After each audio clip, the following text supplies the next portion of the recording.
Welcome to Bounce, playful, unfussy conversations with SoCal arts and culture stars. We're in winter, spring 2025. I'm very excited to be back hosting conversations with wonderful artists. I'm your host, Susan Petrella, a lifelong arts and culture patron and advocate, and the rockstar consultant who rockets your business to success. Each Wednesday, I'm hanging out with cool, clever, creative individuals. Today's guest is Robin Jack Sarner. Robin Jack Sarner is a Los Angeles-based artist specializing in abstract expressionism inspired by mid-century American masters. After earning a degree in art education and exploring a career in finance and parenting, not parroting, she returned to a passion for art, focusing on painting emotions and visual narratives. Robin's one of 5 artists in Coastline Art Gallery's new show, Graphic Minimal Abstraction, which presents 3 distinct yet interconnected approaches to abstraction, exploring form, color, and visual language. Welcome, Robin. Thank you for having me. And thank you, David, and everyone at Coastline. This is a wonderful opportunity. So tell me why abstract expressionism and what's about the influence of the mid-century American masters? Abstract expressionism, for me, speaks my language a lot more than trying to paint something that we can already see with our eyes. So for me, expressing that way, with using emotion as sort of the catalyst to all the expression, is more interesting to me. And the mid-century masters, their process, the way they came to be abstract artists, what they painted about, resonated with me a lot more than everything else I studied. So they came from a place of pain or unrecognition or a lot of hardship, and that was a lot more interesting to me. It related and resonated with my journey and the ability to take that information and visually put it out there. And tell us about the paintings and how they come together. So you've got some work from during COVID here in the exhibit, and then newer work. The paintings typically start as an idea or a feeling. It could be a current event, it could be something from the past, and it's a way for me to restructure the narrative in my head, heal the hurt if there is any, and explore the healing throughout the journey of making the painting. So it's a real lesson for me. It's actually therapy in a way to create a painting. I think for me it's the highest level of expression. It's the easiest way I can get my point across. Most of the time the point is about the healing journey, my past experience, and how it relates to my future.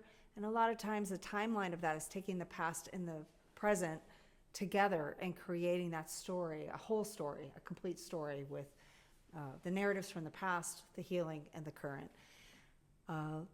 A lot of the paintings incorporate ephemera from family members. It could be material I find on the street. It could be material from my attic, but a lot of it is about my life. It's more autobiographical. It's about who I've become, really, and more now about the fact that I've accepted who I've become and trying to grow and lean more into that, whatever that is. And the paintings have various layers, so tell me about that. Layering comes from a lot of different problems and mistakes and different things that have happened along that little visual journey. They are typically a great lesson or a key to the future painting that it's going to be. I never look at them as mistakes. In fact, I welcome the mistake because then that gives me the freedom to explore the freedom inside of the expression. So I just start off with, I can't mess up, so I'm just going to go for it. And sometimes that works out and sometimes it doesn't. Often it doesn't. But the layering is the mistakes that were there. It's also the history and the journey of the painting becoming who it is. So I keep them in there. And oftentimes that'll become wrinkles or a lot of texture that shows up on the paint, in the paint. And when I scratch away at the surface and create lines or sand it down or whatever, that is the history of those mistakes, of that painting, of that journey. And that's interesting to me. The texture also comes from material, like fabric, like I was talking about. Maps. For some reason, I'm in love with maps. I like maps. Either they're nautical or they're topographical, whatever the case. But maps already have a sense of texture in them, and they tell us where we've been and where we're going. And so they serve a great purpose inside the painting, creating a story, creating texture. They're very purposeful.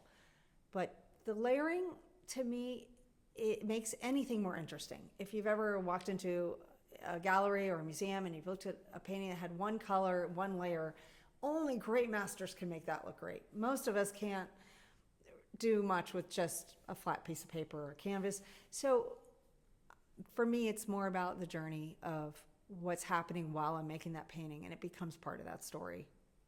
And colors. What about colors? Are you drawn to certain colors that you like to use? Being a nature lover, I really love a lot of the ambers and army greens, navy blues of our world. And I did a lot of hiking as a young person. I still do. So they make me feel grounded and connected. And I definitely need that to continue my work, because if I didn't have some sort of grounding visual source, I think I'd be flying all over the place and I wouldn't be able to contain myself. So they're a very grounding nature for me.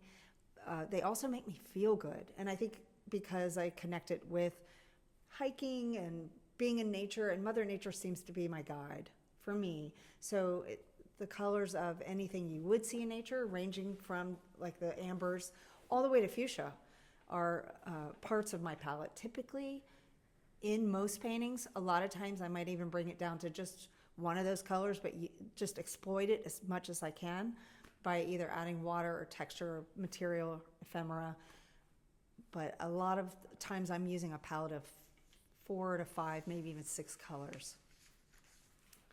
And you also use various mediums. The works contain like charcoal or pencil or oil, pastel. So how do you choose like what you're going to use for a painting? Or is it all of those things all together? That's an interesting question, Susan. I would say, again, if I'm really being true to myself and in tune and listening to the painting and listening to myself and feeling confident, I'm just going to pick up the thing that comes to my mind in that moment, and it's usually right. So if I need contrast, I'll pick up charcoal. If I want a blended feeling with the paint, charcoal serves that purpose. If I want more of a linear notion, then I'll pick up a pencil. If I want more of a drastic gesture, I will use the back end of the largest brush I have, to scrape or indent the area to create what I'm looking for. But the materials play an important part, an intuitive part in the role of the story of the painting, and they tell me. I just have to be listening, and if I cut off that consciousness, then it just becomes a really flat experience. But typically I'll pick up an oil pastel towards the end, because I know I can't layer on top of oil using my acrylic, and that's the only time I'm getting technical. But most of the part, it's an intuitive choice. I've used charcoal. Now I'm starting to make my own. That's a fun little process. How do you make your own that's charcoal? A podcast. Okay. That's a podcast for another time. But I get a lot of my material by hike, sticks and things. I've used dirt. I've used shells. I've used charcoal, paint, pencils, markers, oil sticks, anything that I find interesting in the moment. I might not use it for that painting, but I'll put it aside. So I have a box in my studio. It's just like found objects. That's all it says. It could be like a paper clip, but it had a cool little design on it or something. Okay. So I think it's an intuitive choice when it comes to picking which material, but there's no limit, to picking something that might work into the painting. And I think having an arsenal of that type of material around makes it a lot easier for me to complete the painting or complete the story. And usually those things are used at the end. And so you now have a larger space. You can work on more paintings at a time. Has that changed your process and how you work? Oh my goodness, yes. I started off in an 8x10 shed from Costco. It was, I think, their last one on the internet. It had a 6-foot wall, 6-foot tall wall, and I had about 8 feet of one side of that shed. The rest was, it was like I was in a tunnel. It was packed with material on either side. Once my children graduated and left, we decided to clear out the garage and bought containers from a company going out of business, packed all of the stuff we need out in the containers, and now I have a garage, a 2.5 car garage with 2 walls with galvanized steel, 10 feet high and 14 feet long each. So my mind exploded.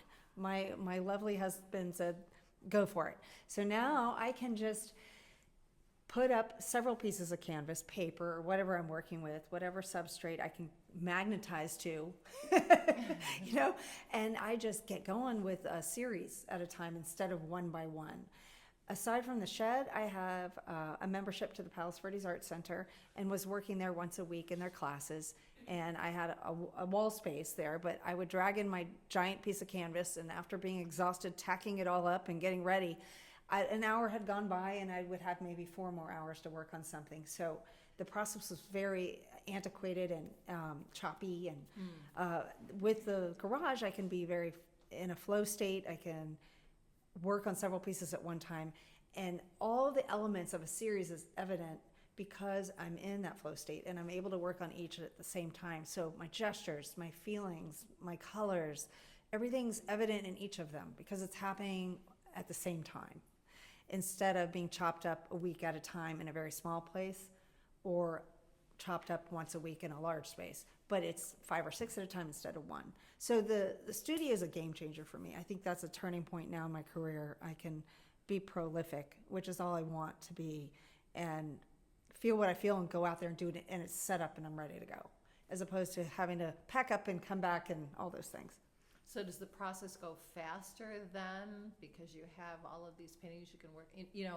If you're lugging a canvas somewhere, you said about being choppy. So, I mean, would it take you 4 or 6 months to do that particular painting, whereas now it's more fluid that they come faster? I don't know how to say that. No, it's a very good question. Thank you. No, fluidity is important for artists that are on a roll, and we like to be on a roll. That's what we want. That's a wonderful feeling, is to be on a roll. So being fluid, you can see, it's evident in my work now. The choppiness was also very evident. It told a story really fast, and then it shut off, and it feels contained in that painting, and that's it. Where this has a story that keeps going throughout different pieces and continues on to tell a longer and better, more detailed story. But definitely having the ability to do that is going to bring forth a lot more information for me too. I feel like it's not only allowing me to flow, but it's allowing me to explore more with my brain and the time I have in there. It's been it takes a lot of courage, but at the same time, I feel very grateful. But you do have a new series of work. And we talked about your grandmother and just what an influence she was on you personally and your art. And you have a series now related to her. Yes, thank you for asking. My grandmother was a force. She was the most vigorous person I've ever met, with tons of tenacity. And what attracted me about her, once I was old enough to realize her essence, was her strength as a woman, as a family figure, as somebody who stood on her own ground no matter what anyone else thought. And at the time, that wasn't popular, but she forged along with what she needed to do. So she was practical and at the same time very creative. She also painted. She was very creative. And I think we connected on the creative side, but we also connected as two women that were not conforming to our landscape wherever we were. And so she encouraged me, she focused on me, and we became very close with that. And in fact, we wrote probably to each other, or I did, every Friday of my life for a good 15 years. And all of those letters, when I go back through them and read them, I can see how she had faith in me. And I was looking for that validity. I was looking for someone to say, you have this thing, so keep doing it, and she was that person for me. In fact, the series I'm working on contains a lot of those letters, which were found recently because of the LA fires. I was frantically panicking, what should I pack, in case it happens where I am. And I found a lot of them, cut them up, and put them into several different pieces. I think I'm on number 8 or 10. Was that hard to do, though, cut them up? It was very hard to do. I read them all first. I got in a good thinking space, read them, felt the feelings, noted down what I was feeling, and then decided where I'm going to put what. That just by doing that gave me the confidence in knowing that paper is important. Paper continues to be important. Paper is consistent. We don't use paper maps anymore. We don't write letters anymore. And that is something we shared together. She loved to travel. She had a whole bunch of maps. I love to travel and I love to write. And she did too. So we have that in common that's evident in there. It also speaks to the past and how it's going away and history's not being revered or continued through how we see the world. We're moving into a technological phase of our life here. So it's a way to throw back to old school ways of creating. So the other part of having her letters in my work and her things, her sewing patterns, her clothes, parts of her clothes, a lot of her thread that she used to sew those clothes, those types of things are paying homage to her. And my culture and my background, it's very important that we remember who came before us and remember those people that made a difference in our lives. So I feel like I want to continue to repeat her essence in this series, and going forward I have so much material from her farm ranging from 1920 to 2006. I have letters, maps, articles. She lived in Pennsylvania, so I have these Amish newspapers that are so aged they look like they're burnt orange, and this beautiful ink that's on there that smells like turpentine, and all those things remind me of her, and things that she saw and did, and incorporating that into the work keeps her alive. And that was sort of the point of the series, was to show continuity of paper, show the past, how we can rely on it, keep someone's essence alive, and at the same time paying tribute. Can you sell those paintings, or are they? That's a great question. They are they very too precious? I would say out of the series, there's 2 that I probably won't let go of. But the others, it puts more of her out in the world. Like I'm okay to let that go because it's incorporating me and her and my children. So there's a legacy that's living on and on and on and on out in the world. It just creates more of her, so I'm okay of letting that go. One of them I'll keep and put in my home. I can't. There's just too much. And so is there support from the younger generation, your children, for what you're doing? Yeah, interestingly enough, my daughter, who is graduating college soon, she's like, okay, I got to use this map. We got to go somewhere. How do you use this map? And it made me realize, oh my gosh, we don't know how to use maps now. And so I'm so glad she asked, because it brought up the thought of like, wow, we're getting away from what we were, and that's okay. We're making progress, but at the same time, I think there are things that just are consistently good, and one of those is paper. Yeah. I love maps. Yeah. I've always loved maps. When we first got here, it's like going to like AAA and, okay, I need a map of this or a map of that or whatever. So When I yeah, first moved here I too, love Thomas maps. guides were the deal in the yeah, 90s. Yeah. They're all in my work.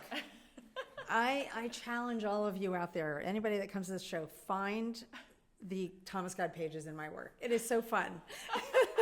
You could have like a scavenger hunt kind Yes, of idea. yep. I actually did that once, a car kind of thing. I did a scavenger hunt in a car. We had to go different places. So you have a parallel life, though, in arts education, and that was your degree. So tell us about just what you've done with arts education and what you're doing now. Not what you've just done, but also doing now. Looking back, I think I was always an educator. My grandmother also was an educator of history. So for me, it seemed natural to want to teach. And being an artist was also very natural. So art education was the thing I was going for in college. But the unfortunate thing that happened was I graduated in 91, and our American landscape wasn't necessarily going to be looking positively on music, art, and PE. So those were driven out of the curriculum, and it was hard for me to find a job. despite the fact that I had 5 teaching certificates in 5 different states, I could still not find a job. So I was quickly thrown into finance. My father sold large employee benefit plans, and I worked for that insurance company and learned the skills of selling, speaking, and how to be in the public in a different way. So I brought that into the classroom and felt I had something to offer adults, that we could speak on the same terms and hopefully speak to all of those different types of talents everybody had, and started teaching art programs, or an art project within a program that was co-opted with parents inside the school district that they would take then into the classroom to the children. And I began to write curriculum for that well after about 5 years of doing it myself as what they called a docent in the program. And I was teaching those programs and those projects and thought to myself, well, what? I went to school for this. Why am I not doing this?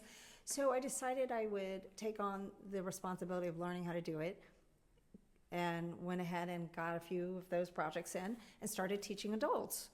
I would also teach the kids in the school, so I got to use my degree, and it made me feel like I was actually doing something with it.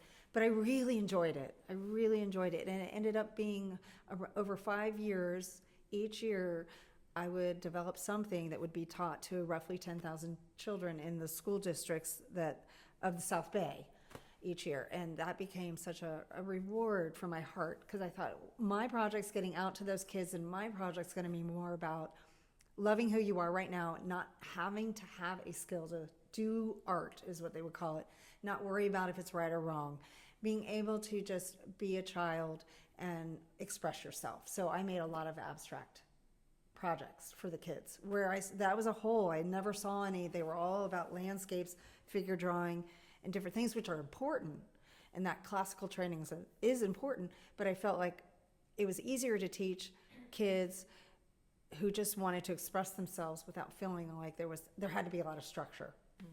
So I really enjoyed bringing that to the classroom and changing the game up a little bit. Now, is it all grade levels? K through 8. Okay. Only, and I had a half an hour, and the project had to be under $1.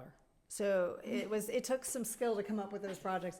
And teaching the parents was really fun, and they were able to feel confident and have some fun during that whole process for themselves. So it really affected a lot of people.